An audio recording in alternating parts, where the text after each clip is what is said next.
Hello and welcome, and a very warm good evening from the Gulf region. I think both Miss Tishani Doshi, and I are in the Emirates right now. It's a beautiful, almost autumn evening. I believe the Suhail star is about to be spotted anytime, and the weather is turning here as well. And we are recording very lucky to be able to record a session for the Women's Writer Festival organized for a few years now by She the People TV, She the People Book Club.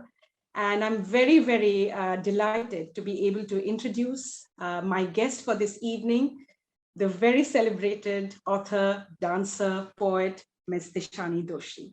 I know all of you who have signed in to see this interview, this interaction, are already huge fans. But for those of you who may want to know a little bit more about her, she is an award-winning poet, dancer, and novelist. She has published 6 books of fiction and poetry. And we are going to be talking a little bit about her latest publication, A God at the Door. She has been shortlisted for the Ted Hughes Award, and which was for the book The Girls Are Coming Out of the Woods, again, which really made waves all over the world when it came out. And she has a novel to her credit called Small Days and Night, published in the USA by Norton, and also published in UK, India, and Australia by Bloomsbury. It's going to be translated in several languages. The body is central to her work. We shall hear from her in what ways it is so. For 15 years, she worked as the lead dancer of the legendary Indian choreographer Chandralekha's troupe, and she has performed on stages all over the world. I know that she is writing a memoir on dance and the body. She is currently a visiting associate professor of practice literature and creative writing at the NYU Abu Dhabi, if I'm not mistaken. Over to you, Tishani. A very warm welcome to the show, and tell us a little bit about the latest work, A God at the Door. Thanks. Thank you for that introduction, Priyanka. Yeah. So A God at the Door is my 4th collection of poetry. And I wrote much of it at this desk where I'm sitting at now at my apartment at NYU Abu Dhabi at the start of the pandemic.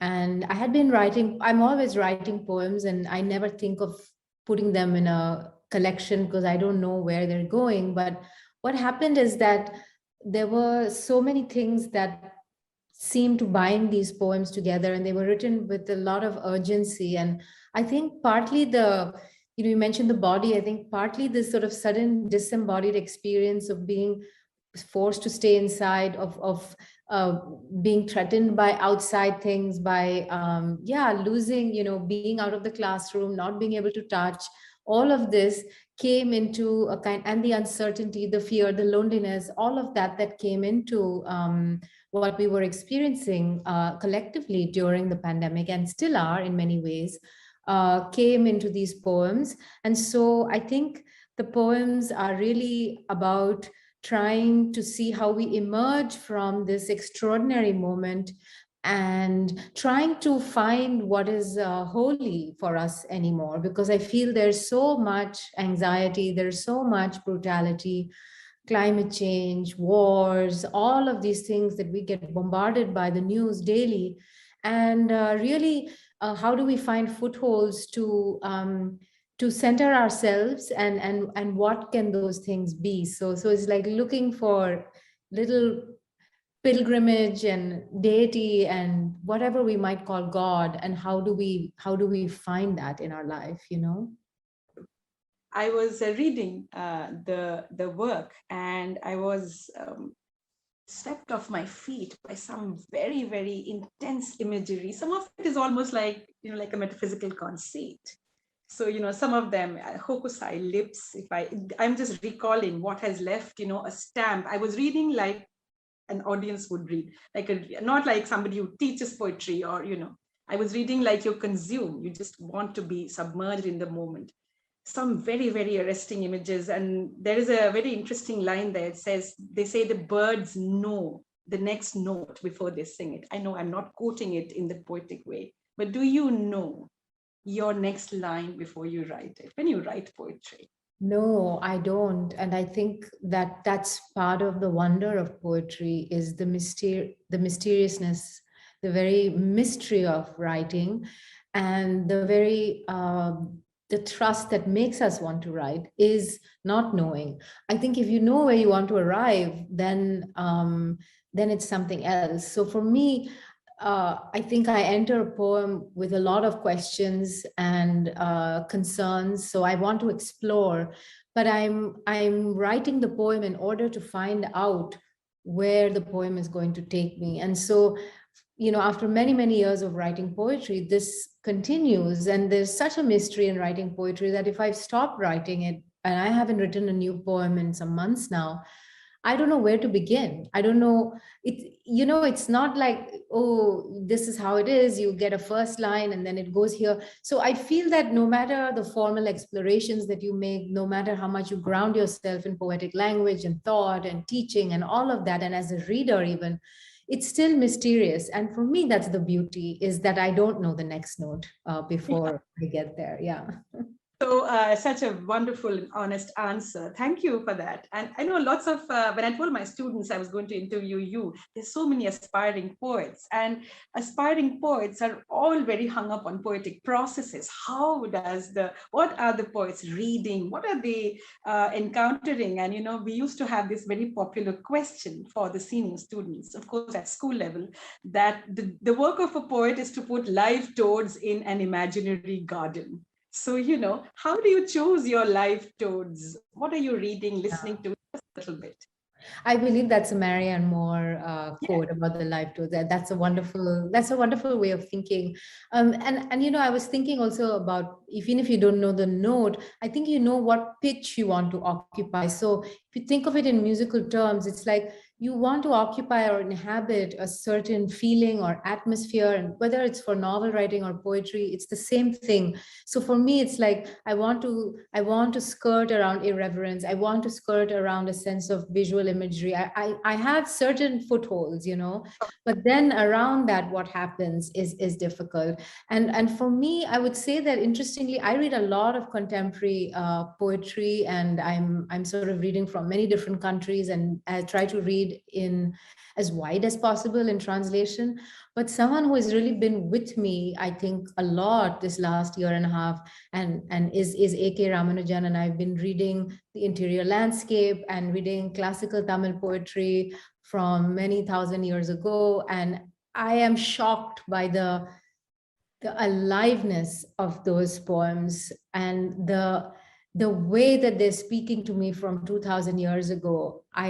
I feel that is the other magic of poetry, is that we always in the same time zone, so it doesn't matter if the poet is dead, and if the poets that he was translating were dead for a very long time, and that we may not even know the identities, but we have a direct voice in our ear. And I think for me, that's really important, to be able to find those poets that that speak to you in such a direct way, that then make you want to write.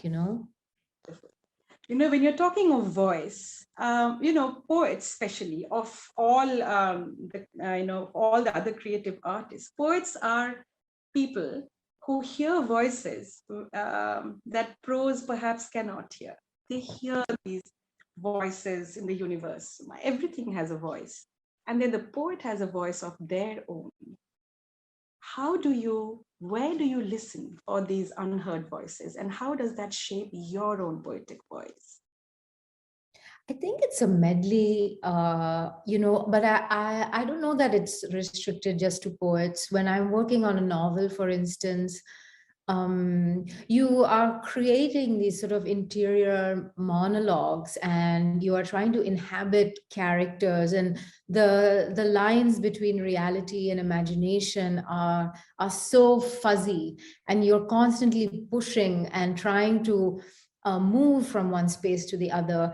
And I think really it's really a question of transcendence. And I think voice, how it works is to be able to inhabit and then move beyond. Because I think that the function of poetry is, I mean, there are many functions, but for me, what I look for is transformation, is for the idea of a transformation for the poet, for the reader, for the poem itself, to kind of lift beyond, and I think that obviously not all poems do that, but I think that's one of the big functions, that poems can make that kind of transcendent jump. And that's marvelous, that these few words in this small page can create such a shift inside us. Would you like to treat us to a little reading from your work? Okay, I'll read. Anything you'd like to read from, maybe A God at the Door, or any choice? Yeah. So this poem is called This May Reach You Either as a Bird or Flower, and it's written for the poet Varavara Rao. And the title is taken from a poem of his called Unburdening Song. Sooner or later, we must return to the rooms from which we emerged. The earth of your childhood is the earth of mine, even though it may seem we live in two different countries. You are a dangerous poet in yours. I am trying to be one. In every republic, there will be some who walk down to the water with life vests and bread, while others lead soldiers to trap doors in the cellar. You stand at the edge, beating a drum. They say you've been standing there 60 years, drumming, drumming. Sir, are you warm? Are the crows bringing you the latest terrible news? The mobs haul bodies from beyond the campfire with leaves stacked to their eyes and throats filled with dust. You should know there's been a breach. The curtain is not made of iron. The offspring of your arrests have formed their own political party in prison and are spreading rebellious thoughts like a virus refreshed after a summer rest. We must consolidate while there's oxygen left. A day will come when we are gathered in a courtyard for a historic photo and asked to denounce the pawns, the black and white squares, the horses and rooks, everyone but the crooks. It will no longer be possible to say, your homeland is not my homeland because it doesn't speak English. The languages we love will be thrown in a ditch. A country forgets how many countries it's been. Nothing is gentle about memory. The sky speaks in howl, grass whispers back. We are already on our knees. What else can we do but resist? Thank you. I've got gooseflesh. I read it, but of course, hearing it in the poet's own voice is a transforming experience as well. How has your training and your experience as a performing artist affected the way in which you conceive of poetry or an author as such? Yeah, it's very hard, Priyanka, for me to separate the world of dance and the world of writing, because they came into effect together. I mean, I started writing before. I never wanted to be a dancer. That was a very serendipitous experience to work with Chandralekha. But I feel essentially what it has given me is a subject, my eternal subject, which is the human body. And this is the center through which I view all my creative practice. And essentially, whether I'm looking at the idea of gender violence, whether I'm looking at the idea of agency and empowerment, whether I'm looking at the idea of love or joy or beauty or horror, I think I experience everything first physically through the idea of the body. And so whether it's in the sense of having very physical taught language that is actually been exercised, in a way to have that sharpness in it, or whether it is to have a sense of movement in the prose. I feel like the world of dance has definitely seeped into the world of my writing. And in recent years, with Girls Are Coming Out of the Woods, it also moved the other way, where I had ceased working with the group after 15 years, and I did not want to give up dance. I wanted to hold on to that identity and that process of being in the world as a dancer. And so I started with a sort of small choreography of Girls Are Coming Out of the Woods to perform. And then with Small Days and Nights, I made a longer one. And it's sort of been cut short since the pandemic. I haven't performed and I feel very distant because I've lost the connection and I feel that uncenteredness. So I think in a way it's constantly trying to find one's balance. And we all do this in our lives. And for me, it's between this sense of really occupying my space as a body in the world. What does that mean? How do I connect to the people around me, to the communities I belong to, and to the larger questions like cosmos and universe and environment and all of that? And that all happens through the vehicle of the body. And so the body for me is something that is a source of great strength and power, but also bewilderment because of the horrors that we inflict on other human beings. And so it's always this violence, beauty in the work, and always trying to comprehend it through our bodies because that's what we have. Wonderful. And, to the young poets and authors listening in the audience, I think what I'm hearing is this understanding that there's a linchpin, there's a center, your understanding of dance and the body and then poetry, it's all centered together. And that gives you the voice, which is so distinctive and to your fans, those who read you. Do you think poets respond or do you think poets react to the world spinning around them and this world after the pandemic? I think historically the one role of the poet has been as witness, and that would involve responding and reacting. So that's very much the poetry of dissent, the poetry of witness, and all of that. But I also like to think of it as something which is less knee-jerk, like, oh, this happened and therefore I must. And that is like thinking of the idea of kavis, right? The seers.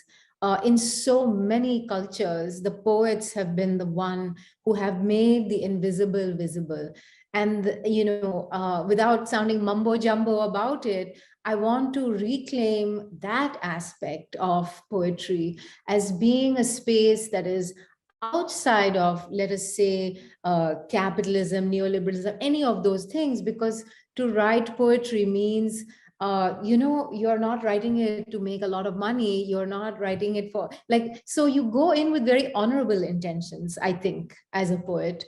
And I feel that there is something in the way that we want to work with language as poets, which is not the ordinary. We are using ordinary words to say extraordinary things. And so I feel that there is something other than the poetry of witness, which is very much something that I'm interested in, but poetry that is even trying to go beyond the now, to look into the future and look into the past and be in the present at the same time. And poetry does that. It has this extraordinary ability to have this vision, which is tunneling out into the past and the future. And I think that making the invisible visible, that is really what poetry is for me. Wonderful. The pandemic, and you mentioned about the fact that the disorientation caused by the pandemic and the lockdown. I was hearing two poets speak online the other day, and one of them said that I think we are fast approaching the day that the music will really die. And they were having a talk about the epistemic shift caused by the pandemic. And they were discussing whether poetry function, the very function of poetry is being challenged by this time. What do you feel about that? What will poetry do now in this world? You've talked about oxygen supplies running out in one of your poems. You mentioned it as well. Yeah, I feel, there's like always this obituary being written for the novel and for poetry and all of this stuff. And I think I feel that if we know something during this pandemic, we know how much we have gone to sources of art to sustain us, whether it's film or poetry or even music. I think the value that we assign to these things is not always palpable, and it's true that we are not valuable in the way that health workers have been valuable during this time. But I can say that in this moment, people have really gone towards art, because art has always helped understand what we are. And that's never going to go out of style as long as we are alive. We are always striving to understand. So whether it is looking at cave paintings in Bhimbekta or in the south of France or wherever, you look at small objects that have been created by civilizations thousands and thousands of years ago. All of that is an expression of representation of human self in the world that they exist in. And I think that that's what makes us special, other than our horrible capacity for violence, which is what makes us something quite difficult to hold. But this other part of us is something that I think is not just saying this is what's happening now, but really trying to place it. So I feel that poetry is more important now than ever. And ironically, this is the time when departments and liberal arts colleges and art and music departments are being shut down across the world. Wherever there is a fund crunch, the first thing you want to garrote is the arts. And then, words like STEM and STEAM, they keep floating around. And those in the liberal arts and practitioners of art begin to worry that if the funding cuts down, what's going to happen? What is your take on this undercurrent of the pandemic, this fallout of the pandemic? It is, yeah, that it is, it's devastating, but it's also been happening for a while leading up to the pandemic. And now everything is in crisis because the whole world is in an economic crisis. And so we are going to have to live with that. The fact is that we are trying to take a utilitarian view on living. And that is not the way that we can consider the arts. And so I feel in some sense that artists cannot make art unless they have a dignity of living. You can only have dignity of living if the societies that you inhabit value what you do.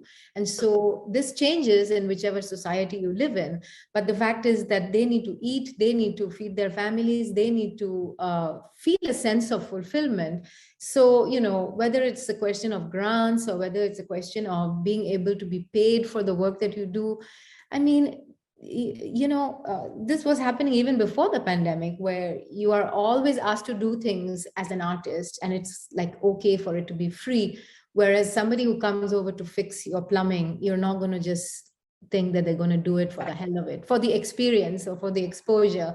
So I think we need to re-examine the role of artists in us, in our communities, and understand that that is what has bound us together for so long. And our idea of culture, these big words that get thrown around, I mean, what is that? That is funneled through the idea of philosophies of art and all of these things that make us. The Chinese dissident artist Ai Weiwei has this very interesting line that everything is art and everything is politics. For a woman artist like you, multidimensional artist and performer, when you are political and you are political, you are talking about misogyny, what is the reaction you have from your audiences, your viewers, your publishers? How do you hang on to that political voice within you? I found, interestingly, over the years, a sense of coming close to audience, or having a sense of them in a way that I think when you begin writing, you don't know who your audience is. Chandralekha always used to say, that like you needed to have a sense of politics. And for her, that was very, very important, very apparent in the work. And not just to be able to say things that are happening politically and to have a statement or a viewpoint, which actually sometimes I find tiring. And I don't Yeah. have a viewpoint on everything. And I don't want to. There are concerns that I have and I want to speak, but I feel like the expectations, especially on this sort of social media world, is that you have to immediately respond and you don't have time to think about it.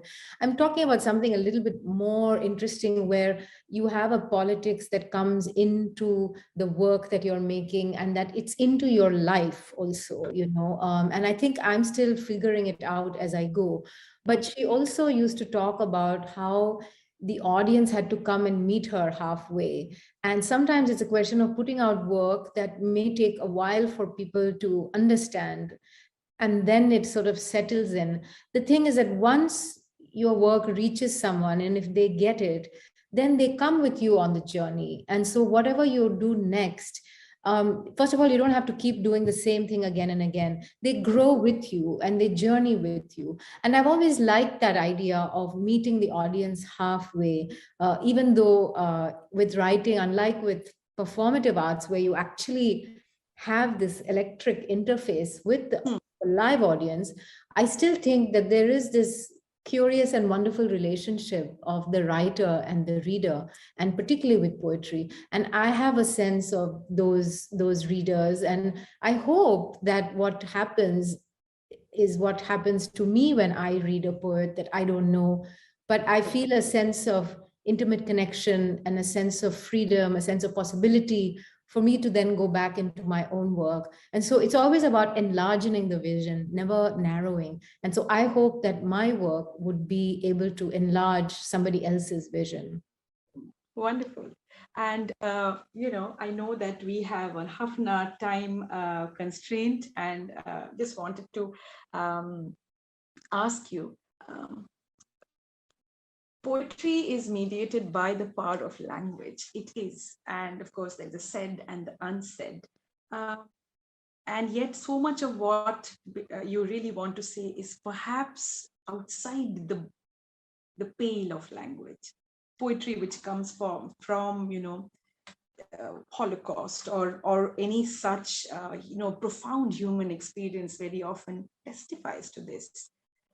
Where have you ever encountered this far and no further a barrier of language, and you've been fighting with it in your creative life, in your creative processes, where you just couldn't find the words and yet you found the words? Tell us a Well, little. I can tell you about sometimes when I did not find the words, and I still haven't found the words in poetry. Many years ago, I had the really good fortune of going to Antarctica with the organization called Students on Ice, and I wrote a piece, prose piece, an essay, got put on the CBSE syllabus in India. So a lot of people know me as the author of Journey Okay. to the End of the World, and they don't know me as anything else. I I I've never been able to write a poem about Hmm. that experience. And I wonder why. And for a long time, I wondered, why can't I write? Why can't I? Like the landscape, everything was so awe-inspiring. And I've been very influenced by travel, and my travels have always created work. So I was shocked by this. And suddenly it took a while to realize that the reason is because Antarctica is the one place on the planet where no people have ever lived. There is no human civilization. So the people who are there now, who are working as scientists and things, I'm talking about going into a place and encountering some kind of layer of history. And this is just encountering the earth, maybe as it was without people um, in the beginning. And in a way, I suppose I could not find my place in it because there were no people before me there. And so I missed the link, and I've not been able to write about it or respond to it in a poetic way. I've written essays about it, but I've not found the voice. And I think partly it's what I was hinting at earlier, that we merge our voices with the voices that have gone before, and we take from that, and that nourishes our voice. And so the inability to find the voice there meant that I was like a stranger and somehow kept outside. So for me, there will always be like looking at one of those snow globes, and not being fully part of that landscape, and feeling somehow outside it. So yeah, that's always confounded me. And this is 11 years now, 12, ages ago. I still want to write my Antarctica poem, and maybe it will Maybe come one day. some eureka moment will come. Yeah. Have you had eureka moments of writing poetry? We see these tropes and we see these stereotypes when artists wake up and they just go writing. Have you had those moments? Do you write like that? I believe very much in the idea of epiphany and revelation. I think when we're talking about poetry, it's crucial. It's what we are trying to create. And I think that in the act of writing, there are epiphanic moments. There are moments of revelation. And those are wondrous moments. I would say, though, that when we have that eureka thing, it feels like a light bulb, and it's like it happens and then it's gone. And I feel actually for me, what happens is that then you are in a sustained mode of something, again, not out of body, but something enhanced, it's like a kind of electric energy. You get it in a live performance. I just taught my first class here after a year and a half of not meeting my students. And all of us were buzzing because, to be bodies in a room, wow, what a thought. Who would have thought that it could be so powerful? And in fact, it was. And so I think that that's what I would think about in moments of writing, where you can have that. And it's not always, it happens. And particularly with poems, there's a moment where you realize that this scrap of language you're working with is going to become a poem. It has the kernel of a poem. It's not there yet, but it has it. And you recognize that. And that recognition is so marvelous, and it's so wonderful. And even talking about it, I feel like, why can't I write a poem? I want to write it's time for me to write a poem now. Right now, I know.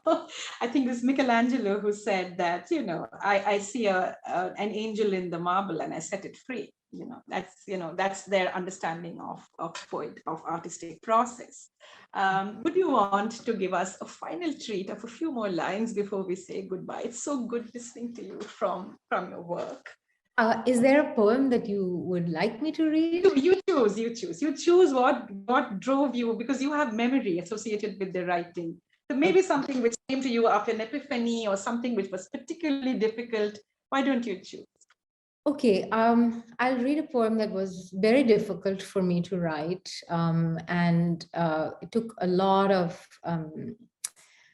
ways of trying to enter it. And this was after an incident that happened last year in Afghanistan. There was a shooting at a maternity clinic. I think you will remember that. And so the poem was trying to grapple with the horror of an incident where gunmen would go into a maternity clinic, a place of life, and shoot people. But also this, aside from the fact that it was already Afghanistan, aside from the fact that it's already the pandemic. And so the poem really was trying to grapple with all of these different horrors. After a shooting in a maternity clinic in Kabul, no one forgets there's a war going on, but there are moments you could be forgiven for believing the city is still an orchard, a place where you could make a thing grow. There is always a pile of rubble from which some desperate person struggles to rise, while another person wraps a shawl around their shoulders and roasts marshmallows over a fire. This is not that. This is not bomb dropping from sky, human shield, hostages in a stream, child picking up toy that explodes in her hands, although there's always that. Hope is a booby trap. This is the house you were brought to after crossing a river, leaving the mountains and burnt fields behind. A place of safety where you could be alone with your own startling power. Not why were you out and why wasn't your face covered and Who told you to climb into that rickshaw? But here, prepare for this most ordinary thing, a birth. And this is not to ask what it means never to see someone again, but to ask what it means not to make it past the first checkpoint of your mother's gates. Never mind all the wild places outside, the mud brick villages, the valleys and harvests and glasses of green tea, or even to say, I am here to claim the child of Suraya because you know this to be impossible. Even if you could bring a man to recover your sister's corpse and the newborn, where do you go from here? You still have to consider the bodies, the bullet-ridden walls, still have to find the small window of this house and take in the panorama. See, it is raining outside, and men weep for their wives, and perhaps the entire world is an orchard that has detonated its crimson fruits, its pomegranates and poppies and tart mulberries to wash these floors red. And those of us who stand outside this house know that nothing will flourish here again. Like crowds who gather for an execution, we can only ask, what does it mean to be born in a graveyard, to enter the world saying, O thief, O life?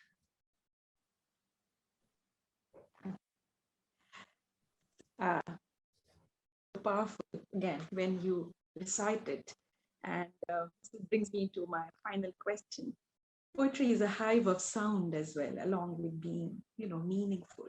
Yet a lot of it is read in silence. It's read inside your head. Um, how do you, as a poet, get your audiences to also hear that hive of sound? When you see it in the modern world, how do you make those experiences?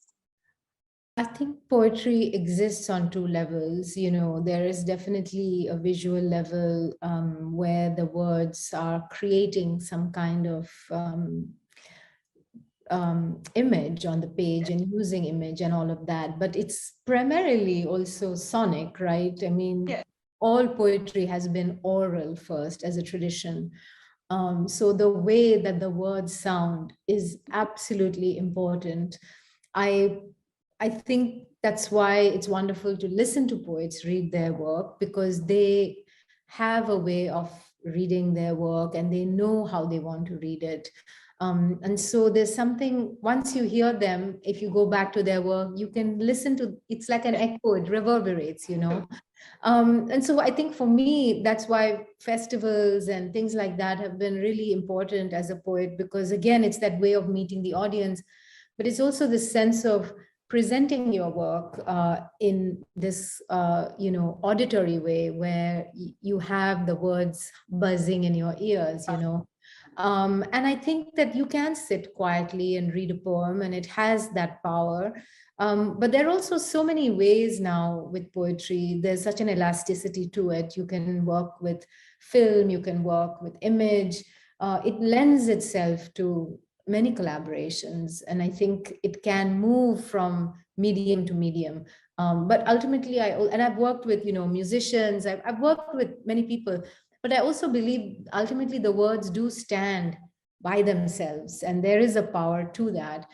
It's just a question of trying to intensify the layers and the textures by adding and having these dialogues with other art forms. And so I really believe that of all the things, because of the completeness of poetry, it allows it has this openness. It has this dynamic energy, and so that's why I don't think poetry is going to be disappearing anytime soon. Yes, to borrow a phrase from your own poem, it will remain a place of safety for humanity. It'll be that little cave we turn to in moments of utter loss or utter helplessness.